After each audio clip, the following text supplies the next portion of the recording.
Assalamualaikum warahmatullahi wabarakatuh. Kami dari kelompok 3 akan memaparkan materi dengan tema pembahasan yaitu fungsi intermediasi bank untuk memenuhi mata kuliah manajemen keuangan bank dengan urutan kelompok yaitu kelompok 3 dengan dosen pengampu Bapak Fatur Rahman Al-Banjari SEME, Program Studi Perbankan Syariah kelas 6G, Fakultas Ekonomi dan Bisnis Islam, Institut Agama Islam Tulungagung.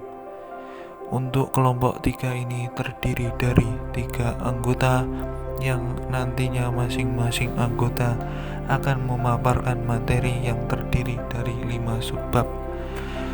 Untuk subbab yang pertama yaitu mengenai pengertian intermediasi, subbab kedua perkembangan intermediasi bank di Indonesia, subbab ketiga fungsi intermediasi bank, subbab keempat karakteristik spesifik bank, dan subbab kelima faktor-faktor yang mempengaruhi fungsi intermediasi bank. Sebelum memulai penjelasannya, mari kita berkenalan terlebih dahulu yuk. Saya Iksas Berian Amsar, nomor induk mahasiswa 12401183279, program studi perbankan syariah kelas 6G. Saya Lia Bungki, NIM 124011838282 dari jurusan perbankan syariah kelas 6G. Nama saya Jihan Aisy Latifah, NIM 12111832285, Program Studi Perbankan Syariah kelas 6G. Apa yang dimaksud dengan intermediasi itu? Kata intermediasi atau intermediary dalam kamus besar bahasa Indonesia mempunyai arti yaitu penghubung atau perantara. Jika diuraikan, intermediasi bank adalah salah satu fungsi yang dimiliki oleh lembaga keuangan bank yang kegiatannya adalah menarik dana dari pihak yang surplus atau ultimate lenders dalam bentuk tabungan atau deposito yang disalurkan kembali kepada pihak yang defisit dana atau ultimate borrower dalam bentuk simpanan ataupun kredit. Artinya di sini bahwa lembaga keuangan bank adalah pihak yang menjembatani antara pihak yang membutuhkan dana dan kepada disalurkan kembali kepada pihak yang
Intermediasi bank. Apa sih fungsi intermediasi bank? Sebelum saya menjelaskan tentang fungsi intermediasi bank, saya akan menjelaskan terlebih dahulu tentang intermediasi keuangan. Intermediasi keuangan merupakan suatu kegiatan yang dilakukan oleh perbankan sebagai mediator yang berkaitan dengan pengumpulan dana dari pihak ketiga yang mengalami surplus uang yang kemudian disalurkan kembali kepada pihak defisit atau peminjam, di mana pihak tersebut terdiri dari rumah tangga, perusahaan, dan pemerintah. Intermediasi perbankan melalui upaya penyaluran dana dari pihak ketiga, di mana yang telah menyimpan kelebihan dananya melalui tabungan yang kemudian disalurkan kembali kepada pihak yang kekurangan dana. Bank sebagai lembaga intermediasi perlu dijalankan sesuai dengan fungsinya agar dapat dikategorikan sebagai bank yang sehat, di mana terjadi keseimbangan antara dana yang dikumpulkan dari masyarakat dalam bentuk giro, tabungan, deposito, dan sertifikat deposito dengan dana yang disalurkan dalam bentuk pinjaman kredit. Fungsi dan peran perbankan dalam menjalankan fungsi intermediasi terdiri dari beberapa peran. Yang pertama, broker atau perusahaan perantara, di mana broker bertugas sebagai jembatan atau yang menjembatani transaksi antara investor dengan pasar modal. Yang kedua, aset transformer adalah proses mengubah kewajiban bank menjadi aset bank, di mana simpanan diubah menjadi pinjaman. Bank menggunakan simpanan untuk menghasilkan pendapatan dengan mengumpulkan simpanan untuk memberikan pinjaman, di mana pinjaman adalah aset bank yang dipinjamkan oleh bank kepada nasabah dengan diharapkan akan diterima kembali atau dikembalikan dalam bentuk pembayaran pokok atau pembayaran bunga.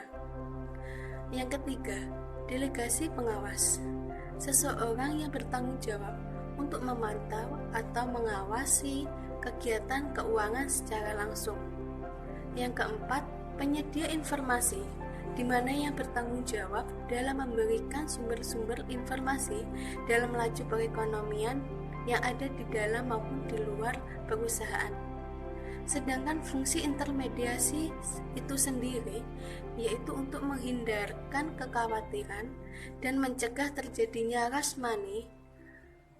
Rush money adalah penarikan uang secara serentak dalam skala besar-besaran di bank, di mana rush money ini adalah suatu resiko yang sangat ditakuti oleh banker, akibatnya hilangnya kepercayaan masyarakat dalam bank.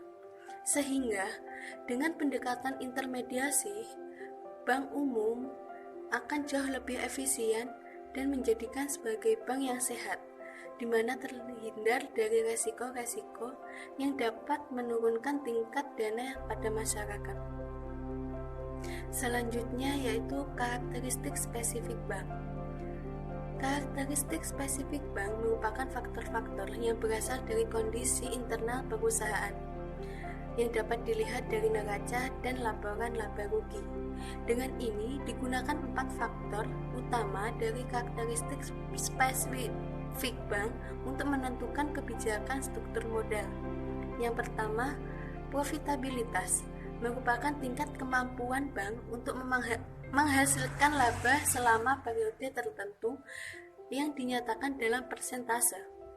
Tingkat profitabilitas perbankan biasanya dihitung dengan menggunakan rasio ROA, yaitu perbandingan antara net income dan total aset.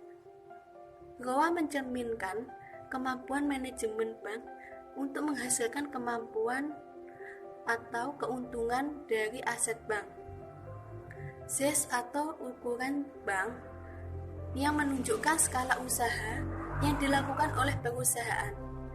ZES atau ukuran perusahaan terlihat dari jumlah aset atau aktiva perusahaan, di mana bertambahnya aktiva perusahaan dapat menunjukkan bertambahnya besar investasi yang dilakukan. Risiko kredit atau default risk yang merupakan suatu resiko akibat kegagalan atau ketidakmampuan nasabah dalam mengembalikan jumlah pinjaman yang diterima dari bank beserta bunga sesuai dengan jangka waktu yang telah ditentukan. Yang selanjutnya, beban manajemen. Expense management mencerminkan total beban biaya yang dilakukan oleh manajemen dengan menjalankan usahanya, yaitu operating cost dan biaya beban lainnya other expense. Pentingnya peningkatan beban manajemen yang diproduksi dengan proporsi yang relatif antara total biaya terhadap total aktiva perusahaan. Peningkatan beban manajemen bank berpengaruh positif terhadap struktur modal bank, yaitu dalam bentuk peningkatan total hutang relatif terhadap modal itu sendiri. Faktor yang mempengaruhi fungsi intermediasi bank. Faktor-faktor yang mempengaruhi fungsi intermediasi bank terdiri dari 7 faktor, yaitu yang pertama ialah posisi modal. Modal bank bertindak sebagai penyangga untuk melindungi tabungan penabung. Nah, besarnya modal ini dalam kaitannya dengan deposit mempengaruhi resiko yang dapat dipikul oleh sebuah bank. Bank yang memiliki struktur modal yang lebih besar dapat memberikan pinjaman dengan jatuh tempo yang lebih lama dan resiko kredit yang cukup besar. Yang nomor 2 ialah risiko dan laba. Bank yang memiliki kebutuhan laba yang lebih besar dalam melaksanakan kebijakan pembiayaan lebih agresif dibandingkan dengan bank yang tidak menganggap laba atau keuntungan sangat penting. Kemudian, kebijakan yang agresif ini mungkin mengharuskan bank memberikan pembiayaan yang lebih besar pada produk murabahah, yang biasanya bank memberikan margin atau keuntungan yang lebih tinggi dengan resiko yang lebih rendah dibandingkan dengan pembiayaan modal kerja berupa produk musyarakah ataupun mudharabah. Kemudian yang ketiga adalah stabilitas deposit. Setelah menentukan cadangan yang cukup untuk cadangan primer dan sekunder, selanjutnya bank dapat memberikan pembiayaan, walaupun kedua cadangan yang dimaksudkan ini untuk menjaga fluktuasi deposit yang dapat diperkirakan naik turunnya rekening karena kebutuhan yang tidak terduga, yang mengharuskan bank tersebut untuk mempertimbangkan stabilitas deposit dalam merumuskan kebijakan pembiayaan. Yang keempat ialah kondisi ekonomi. Kondisi ekonomi daerah yang dilayani oleh bank sangat berpengaruh dalam menentukan kebijakan pembiayaan suatu perekonomian yang stabil dan lebih mendukung kebijakan pinjaman yang lebih longgar dibandingkan dengan kondisi ekonomi yang mengalami perubahan musim dan siklus. Kondisi ekonomi yang penuh ketidakpastian mengandung risiko pembiayaan yang bermasalah dibandingkan dengan kondisi ekonomi yang stabil. Kondisi para pemodal ini yang stabil dan dinamis juga merupakan alternatif bagi investasi maupun penerima pembiayaan. Yang kelima ialah kebijakan moneter dan fiskal. Kemampuan bank memberikan pembiayaan dipengaruhi oleh kebijakan moneter dan fiskal. Jika kebijakan moneter dan fiskal ini bersifat ekspansi dan cadangan tambahan diberikan pada sistem perbankan komersial, kemampuan bank untuk memberikan pinjaman akan meningkat. Kemudian, penurunan suku bunga sertifikat Bank Indonesia atau SBI sudah semestinya menurunkan suku bunga pinjaman bank konvensional, dan terhadap bank syariah ini sendiri, penurunan suku bunga ini akan berdampak pada debiturnya yang mungkin akan lari untuk mendapatkan dana dari bank konvensional. Kemudian yang keenam ialah profesionalitas sumber daya manusia baik. Profesional sumber daya manusia berperan penting dalam pembuatan kebijakan pembiayaan. Pejabat bank yang memiliki kemampuan dan berpengalaman ini banyak di bidang pembiayaan akan memberikan keputusan yang cepat dan tepat dalam memberikan pembiayaan. SDM bank yang profesional juga akan menjamin layanan pemberian pembiayaan yang cepat dan tidak bertele-tele. Kemudian yang ketujuh ialah kebutuhan pembiayaan di daerah setempat. Alasan utama pembentukan bank atau pembukaan jaringan ini untuk melayani masyarakat setempat dan sekitarnya. Jika ini tidak dilakukan, maka tidak ada atau sedikit sekali untuk membenarkan kehadiran bank.